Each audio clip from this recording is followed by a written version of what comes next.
చెప్పండి. మన చిన్నిని బ్రహ్మాండమైన మెజార్టీతో గెలిపించాలని చెప్పేసి తూర్పు నియోజకవర్గంలో వైఎస్ఆర్ కాంగ్రెస్ పార్టీ జెండాను ఎగరవేయాలని చెప్పించి దేవినేని అవినాష్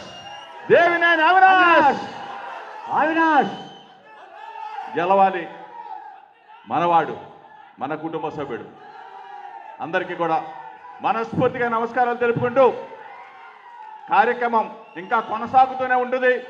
బ్రహ్మాండంగా అందరి మాటలు విని అందరూ కూడా చక్కగా కార్యక్రమం జయప్రదం అయ్యే విధంగా మీరందరూ కూడా ఎవ్వరు కూడా ఒక్కళ్ళు కూడా కదలకుండా అందరూ కూడా అవినాష్కి సహకరించమని కోరుతూ సెలవు తీసుకుంటున్నా. అందరికీ కూడా నమస్కారం.